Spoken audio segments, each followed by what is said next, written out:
hormati, izinkanlah saya berdiskusi masalah persampahan ini karena kita juga sependapat bahwa regulasi terhadap persampahan ini tentunya perlu untuk dilakukan agar supaya nantinya mendapat suatu aturan, suatu budaya yang mana akan membuat kehidupan kita akan lebih baik lagi.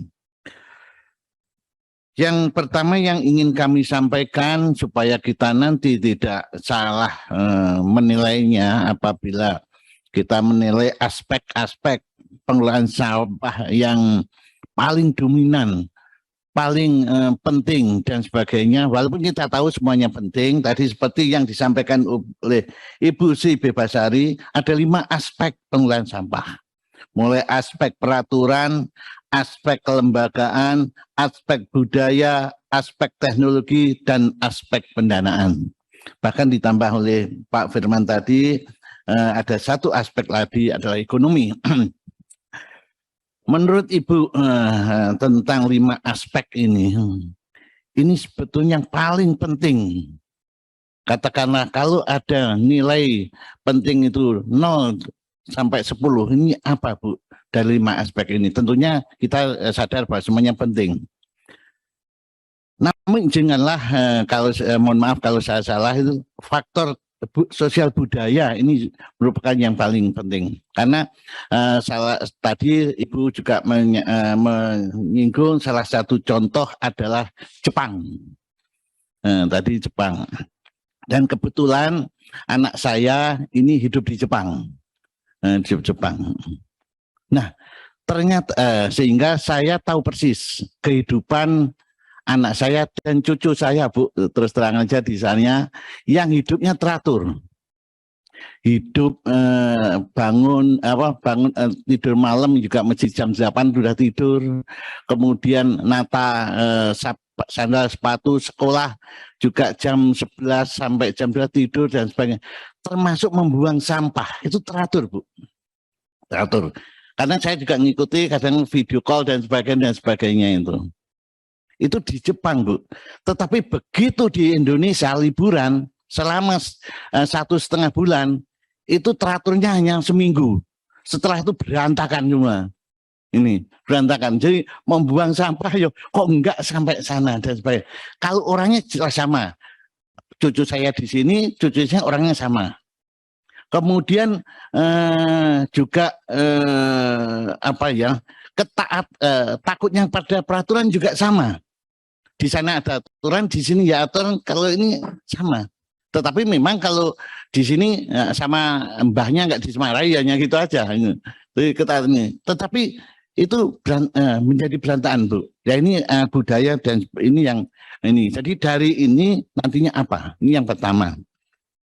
Yang kedua, saya sependapat dengan apa yang disampaikan Pak Guntur tadi, bahwa sampah itu bukan diproduksi, tapi dampak samping dari produksi yang diolah. Dampak samping dari suatu produk yang setelah dipakai dan sebagainya akhirnya menjadi sampah. Jadi tidak ada sengaja dibuat sampah. Ini sepakat, menarik sekali pernyataan beliau ini.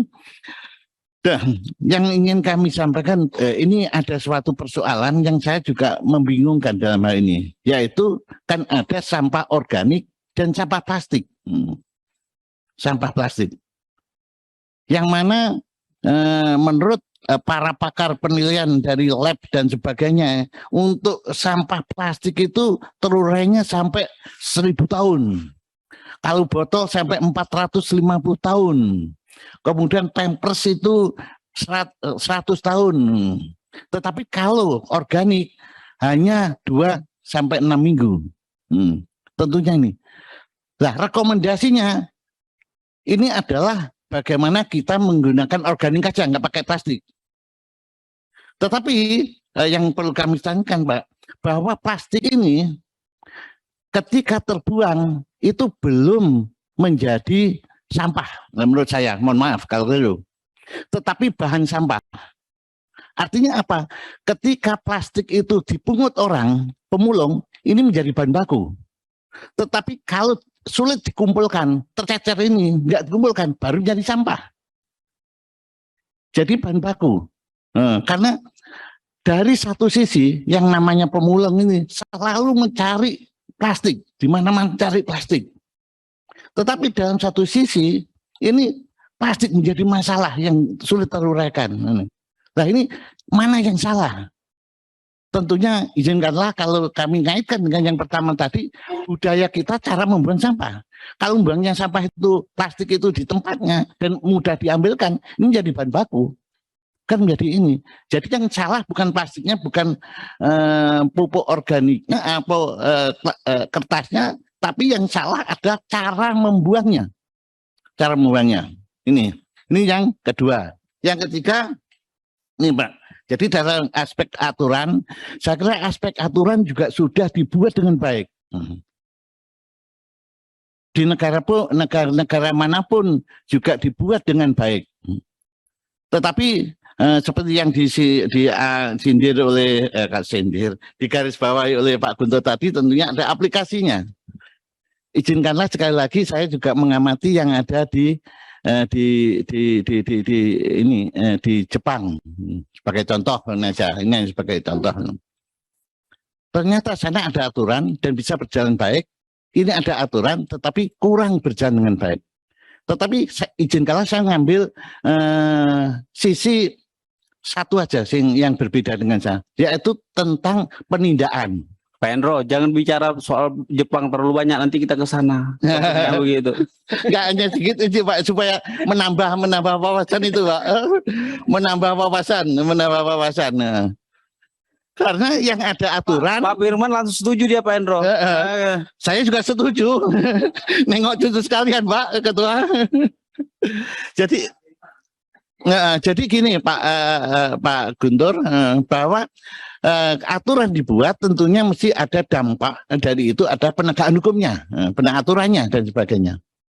Kalau di sini Pak, mohon maaf kalau saya amati itu, begitu salah dalam pembuangan, yang disalahkan itu adalah pembuangnya, di kakaknya itu, keluarganya itu. Yang negor ada PP, Satuan Pamung Praja, sebagai polisi penegak aturan. Tapi kalau di sana, sepengetahuan saya waktu saya di sana itu tidak Pak, tidak itu. Tetapi yang ditegur adalah RT-nya. Jadi RT menjadi penanggung jawab terhadap lingkungannya. Nah, masyarakat ini karena sering bertemu dengan RT, kalau dia salah ya sungkan, kayaknya gitu.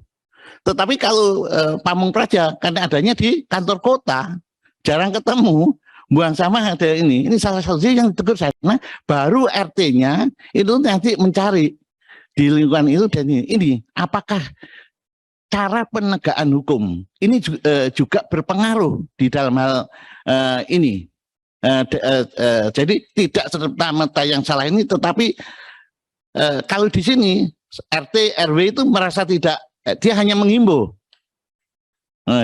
tapi tidak merasakan dampak kalau dia salah.